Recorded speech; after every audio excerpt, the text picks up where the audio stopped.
रात का वो पहर जब सड़कें सो जाती हैं और अंधेरा जाग उठता है। कहते हैं उस अंधेरे में कभी कभी कुछ ऐसा भी जागता है जिसके बारे में हम सोचना भी पसंद नहीं करते। आज की कहानी एक ऐसे ही काले राज की है, एक चाउमीन के ठेले की जो सिर्फ रात के 11 बजे के बाद ही दिखाई देता था। जरा सोचिए, रात का सन्नाटा है, पेट में जोरों की भूख लगी है और एक सुनसान सड़क पर दूर एक टिमटिमाती हुई रोशनी नजर आती है।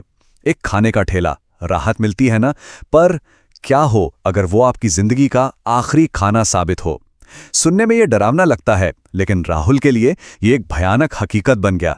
इस कहानी में हम राहुल और उसके दोस्तों के साथ उस रात के सफर पर चलेंगे जो एक आम सी रात से शुरू होकर एक कभी न खत्म होने वाले बुरे सपने में बदल गई। पहले वो उस अनजाने ठेले को खोज निकालेंगे, फिर उन्हें एक चेतावनी मिलेगी जिसे वो नजरअंदाज कर देंगे, और फिर परोसा जाएगा वो खाना जो सब कुछ हमेशा हमेशा के लिए बदल देगा। तो कहानी शुरू होती है 3 दोस्तों से, राहुल, अमित और समीर। कॉलेज के दिन थे, बेफिक्री और मौज मस्ती से भरे हुए। उनकी एक आदत थी देर रात तक घूमना और फिर भूख लगने पर कहीं भी कुछ भी खा लेना। ये आदत उन्हें अक्सर अजीब जगहों पर ले जाती थी, पर उस रात वो एक बहुत ही ज्यादा गलत जगह पहुंच गए थे। रात के करीब 11:30 बज रहे थे। वो शहर के बाहर वाली उस सड़क पर थे जिसे ज्यादातर लोग रात में इस्तेमाल करने से बचते थे।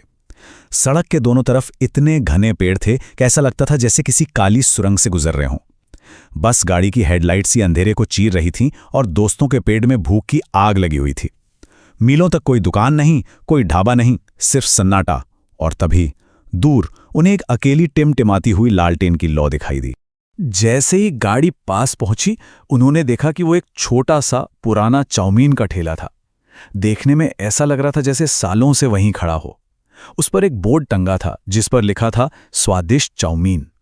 अब अजीब बात यह थी कि सड़क से वो लोग सैकड़ों बार गुजरे थे, पर आज तक उन्होंने ये ठेला यहां कभी नहीं देखा था।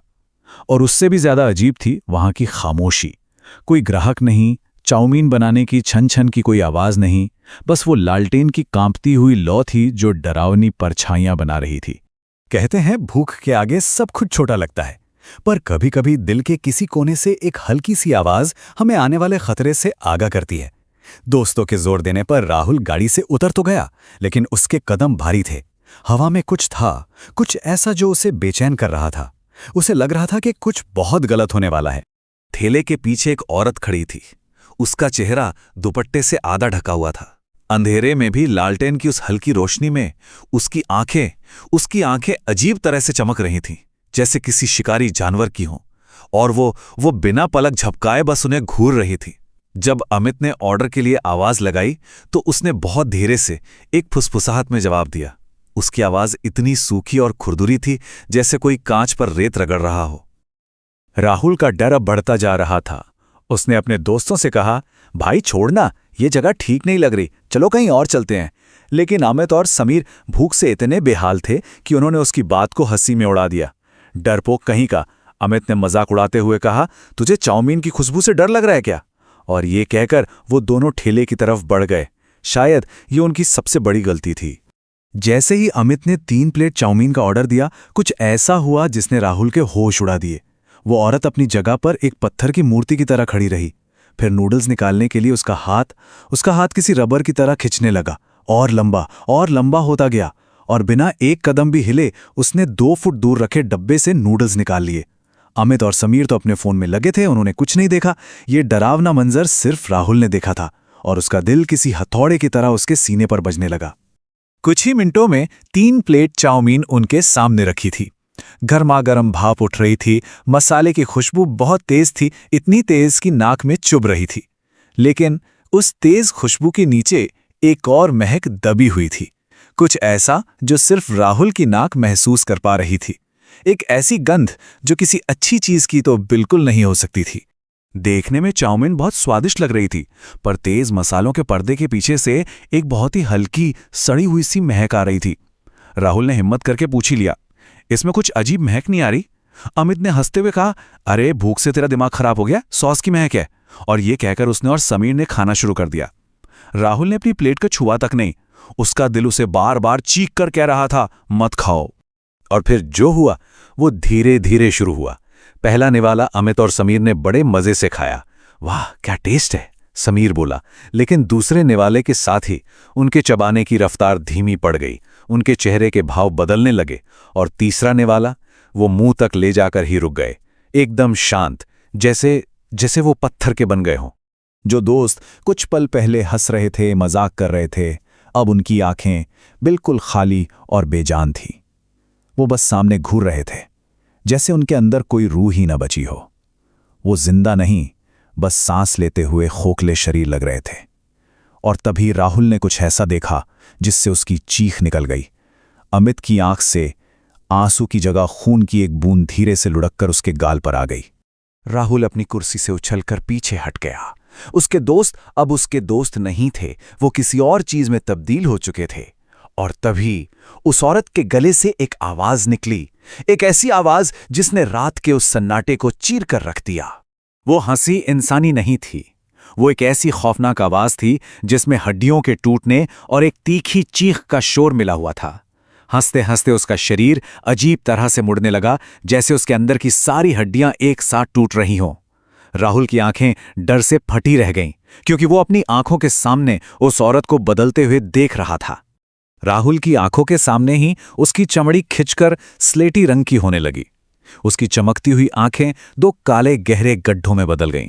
होंठ पीछे की तरफ खिंचे और दांत लंबे होकर नुकीले भालों की तरह हो गए। उसके बाल हवा में ऐसे तैरने लगे जैसे वो पानी के अंदर हो। वो अब कोई औरत नहीं थी, वो एक चुड़ैल थी।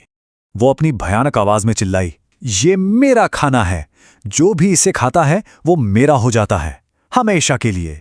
अब राहुल को सब समझ आ गया था। ये ठेला कोई आम ठेला नहीं था, ये एक जाल था। और उसके दोस्त, वो अब इस जाल में हमेशा के लिए फंस चुके थे।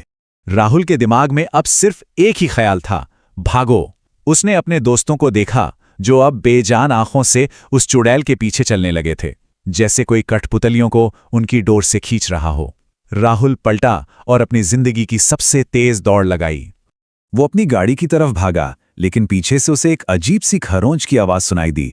उसने मुड़कर देखा तो उसके रोंगटे खड़े हो गए। वो चुड़ैल अब अपने चारों हाथ पैरों पर किसी मकड़ी की तरह चल रही थी और उसकी रफ्तार किसी भी इंसान से कहीं ज्यादा तेज थी।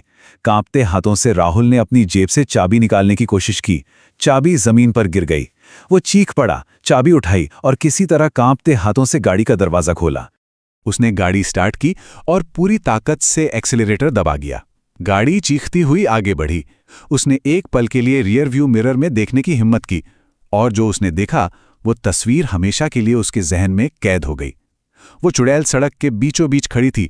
उसके चेहरे पर एक खौफनाक मुस्कान थी और वो अपने लंबे पंजों वाले हाथ से उसे बाय बाय कर रही थी, जैसे कह रही हो, हम फिर मिलेंगे। राहुल उस रात कैसे घर पहुंचा उसे खुद भी याद नहीं। कई दिनों तक वो सदमे में रहा, सो नहीं पाया। उसने पुलिस को, दोस्तों के घरवालों को सब बताने की कोशिश की, लेकिन कोई उसकी बात पर यकीन नहीं कर रहा था। सब उसे पागल समझ रहे थे। अमित और समीर बस गायब हो गए, जैसे वो इस दुनिया में कभी थे ही नहीं। धीरे धीरे वक्त गुजरता गया, लेकिन राहुल उस रात को कभी नहीं भूल पाया। लगभग 1 महीने बाद एक जरूरी काम की वजह से राहुल को मजबूरन उसी सुनसान सड़क से गुजरना पड़ा। वो नहीं जाना चाहता था, पर कोई और रास्ता भी नहीं था। उसका दिल जोर जोर से धड़क रहा था, हथेलियों में पसीना आ रहा था। जैसे ही वो उस जगह के पास पहुंचा, उसका सबसे बुरा सपना सच हो गया। दूर उसे वही टिमटिमाती हुई लालटेन की रोशनी दिखी। वो ठेला वापस आ गया था। डर के मारे उसने गाड़ी की रफ्तार और बढ़ा दी। वो वहां एक पल भी नहीं रुकना चाहता था, लेकिन जैसे ही उसकी गाड़ी की हेडलाइट्स उस ठेरे पर पड़ीं, उसने काउंटर के पीछे खड़े शख्स को देखा। वो औरत नहीं थी, तो फिर कौन था? काउंटर के पीछे खड़ा था उसका अपना दोस्त समीर। उसकी आंखों में वही खालीपन था और चेहरे पर एक अजीब सी अनजानी मुस्कान थी। उसने राहुल की तरफ देखा और उसी सूखी खुरदुरी आवाज में बोला, तो चाउमीन खाओगे? अगर आपको ये कहानी सच में डरावनी लगी हो तो वीडियो को लाइक करें और अपने दोस्तों के साथ शेयर करें, और ऐसे ही खौफनाक कहानियों के लिए चैनल को सब्सक्राइब करना मत भूलना। और अगर आप चाहते हैं ऐसी ही और डरावनी कहानियां, तो नीचे कमेंट में लिखो हॉरर स्टोरी। हो सकता है अगली कहानी आपके कमेंट से चुनी जाए, और कौन जाने वो कहानी आपकी ही हो।